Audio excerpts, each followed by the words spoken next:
कुएं का विवाह। एक बार राजा कृष्णदेव राय और तेनाली राम के बीच किसी बात को लेकर विवाद हो गया। तेनाली राम रूठकर चले गए। 8-10 दिन बीत गए तो राजा का मन उदास हो गया। राजा ने तुरंत सेवकों को तेनाली राम को खोजने भेजा। आसपास का पूरा क्षेत्र छान लिया पर तेनाली राम का कहीं अता पता नहीं चला। अचानक राजा को एक तरकीब सूझी। उसने सभी गांवों में मुनादी कराई, राजा अपने राजकीय कुएं का विवाह रचा रहे हैं।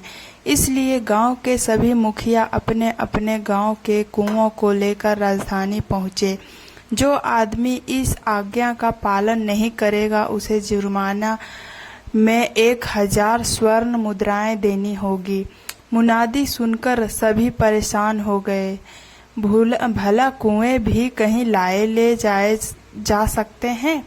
जिस गांव में तेनाली राम भेष बदलकर रहता था वहां भी यह मुनादी सुनाई दी। गांव का मुखिया परेशान था। तेनाली राम समझ गए कि उसे खोजने के लिए ही महाराज ने यह चाल चली है। तेनाली राम ने मुखिया को बुलाकर कहा, मुखिया जी आप चिंता ना करें, आपने मुझे गांव में आश्रय दिया है इसलिए आपके उपकार का बदला मैं चुकाऊंगा। मैं एक तरकीब बताता हूँ।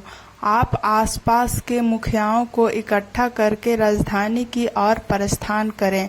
सलाह के अनुसार सभी राजधानी की ओर चले दिए।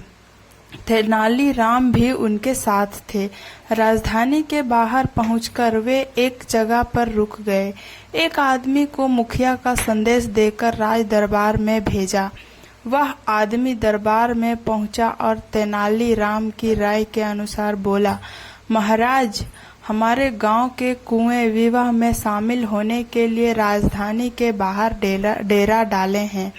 आप मेहरबानी करके राजकीय कुएं को उनकी अगवानी के लिए भेजें ताकि हमारे गांव के कुएं ससम्मान दरबार के सामने हाजिर हो सके। राजा को उनकी बात समझते देर नहीं लगी कि ये तेनाली राम का तरकीब है। राजा ने पूछा, सच सच बताओ कि तुम्हें यह अक्ल किसने दी है? राजन, थोड़े दिन पहले हमारे गांव में एक परदेसी आकर रुका था, उसी ने हमें यह तरकीब बताई है, आगंतुक ने जवाब दिया।